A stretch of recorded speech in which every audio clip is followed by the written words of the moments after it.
Diffused targeting. ನೀವು direct targeting ಹಾಕ್ಬೇಕಂದ್ರೆ tracking ಹಾಕ್ಬೇಕು, ಅದು ಹ್ಯಾಬಿಟೇಷನ್ ಹತ್ರ ಬಂದಾಗ ಇನ್ಫಾರ್ಮೇಶನ್ ಹೋಗ್ಬೇಕು. ಇದನ್ನ ಮಾಡೋದಕ್ಕೆ ಏನ್ ತೊಂದರೆ ಅದನ್ನ ಅರ್ಥ ಮಾಡಿಸಿ ನಮ್ಗೆ. ಸರ್ ನಮಸ್ತೆ ಸರ್. ಈಗ ನಾವು ಆ್ಯಕ್ಚುಲಿ ಇಲ್ಲಿ ಟ್ರ್ಯಾಕಿಂಗ್ ಆಗ್ತಾ ಇದ್ದು ನನಗೆ ಗೊತ್ತಾಗಿ ಎಲಿಫೆಂಟ್ದು ಹೈಯೆಸ್ಟಿಂದ ವರ್ಲ್ಡ್ ಸರ್ 140 ಟ್ರ್ಯಾಕರ್ಸ್ ಇದ್ದಾರೆ. ಥ್ರೂಔಟ್ ದಿ ಮಾರ್ನಿಂಗಿಂದ ನೈಟ್ವರೆಗೂ ಟ್ರ್ಯಾಕಿಂಗ್ ಮಾಡ್ತಾ ಇದ್ದಾರೆ ಸರ್.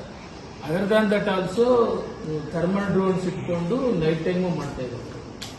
ಬಟ್ ಏನಾಯ್ತಂದ್ರೆ ಒಂದು ನಾವೇ ನೆಕ್ಸ್ಟ್ ಲೆವೆಲ್ ಗೆದ್ಕೊಂಡು ಹೋಗಲಿಕ್ಕೆ even though this is the best tracking available. 24/7 automation ಮಾಡಬೇಕು ಅನ್ನೋದನ್ನು ನಾವು AI ಕ್ಯಾಮರಾಸ್ ಹಾಕಿ ಗ್ರಿಡ್ ಸಿಸ್ಟಮ್ ಅಲ್ಲಿ ತರಬೇಕು ಅಂತಾನು my DCF is having the plans. Around 500 to 1000 AI cameras ಪೂರ್ತಿ ಕಾಫಿ ತೋಟಗಳಲ್ಲಿ ನಾವು ಹಾಕಿ 1 ಸ್ಕ್ವೇರ್ ಕಿಲೋಮೀಟರ್ ಗ್ರಿಡ್ ನಲ್ಲಿ ಎಲಿಫೆಂಟ್ ಬರುದು ಹೋಗುದು ಅಂದ್ರೆ every 15 minutes irrespective of the day, ಇದರ ಡೇ ಆರ್ ನೈಟ್ ಟ್ರ್ಯಾಕ್ ಮಾಡಲಿಕ್ಕೆ ನಾವು ಅನುಕೂಲ ಆಗಿದೆ ಸರ್. ಅದು ನಾವು already DPR is already ready sir, and it is advanced vetting ಇದೆ ಸರ್. ಟೆಕ್ನಿಕಾಲಿಟಿ ಅವ್ರು ಹೇಳ್ತಾರೆ, if you are saying that there is 100% tracking, then only ಅಲ್ಲಿ ಅವರು ಯಾರು ನೀವು 165 ಜನ ಇದ್ದಾರೆ ಅವ್ರು ಸರಿಯಾಗಿ ಕೆಲಸ ಮಾಡ್ತಾ ಇಲ್ಲ, ಅದಕ್ಕಾಗಿ ನೀವು ಟಾರ್ಗೆಟೆಡ್ ನಿಮ್ಗೆ ಇನ್ಫಾರ್ಮೇಶನ್ ಬರ್ತಾ ಇಲ್ಲ ಸ್ಪೆಸಿಫಿಕ್, ಹಂಗಾಗಿ ಇನ್ಫಾರ್ಮೇಶನ್ ನೀವು ಕೊಡ್ತಾ ಇಲ್ಲ. If you stand by your statement then your team is not working. That's the conclusion. Submission, sir.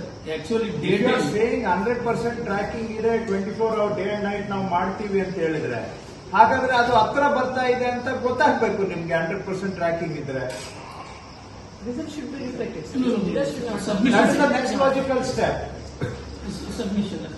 ಹಾಗಾದ್ರೆ ಅದು ಸುಮ್ಮನೆ ಪೇಪರ್ ಅಲ್ಲಿ ನೀವು ಹೇಳ್ದಂಗೆ ಅಲ್ಲಿ ಕೆಲಸ ಮಾಡ್ತಾ ಇಲ್ಲ ಅವರು, ಅಷ್ಟೇ ಹೇಳ್ಬೇಕು. ನಮ್ಗೆ ನೀವು ಸ್ಯಾಟಲೈಟ್ ಅಲ್ಲಿ ಟ್ರ್ಯಾಕ್ ಮಾಡ್ತಿರೋ, GSM ಅಲ್ಲಿ ಮಾಡ್ತಿರೋ, ಬೈ ಫುಟ್ ಮಾಡ್ತಿರೋ, ಏನ್ರಲ್ಲಿ ಮಾಡ್ತಿರೋ ನಿಮ್ಗೆ ಬಿಟ್ಟಿದ್ದು. ನಾನು ಕೇಳಿದ್ರೆ ಮಾಡ್ಲಿಕ್ಕೆ ಸಾಧ್ಯನಾ ಅಂತ. ಮಾಡ್ತಾ ಇದ್ದೀವಿ ಅಂತ ನೀವು ಹೇಳ್ತಾ ಇದ್ದೀರಾ. ಮಾಡ್ತಾ ಇದ್ರೆ ದೆನ್ ಯಾಕೆ ನಾವು ಅಲರ್ಟ್ ಮಾಡ್ತಾ ಇಲ್ಲ, ಮಾಡಕ್ ಆಗ್ತಾ ಇಲ್ಲ? ಈ ವಿಡಿಯೋ ನಿಮಗೆ ಇಷ್ಟವಾದಲ್ಲಿ ಲೈಕ್ ಮಾಡಿ, ಶೇರ್ ಮಾಡಿ, ಸಬ್ಸ್ಕ್ರೈಬ್ ಮಾಡಿ.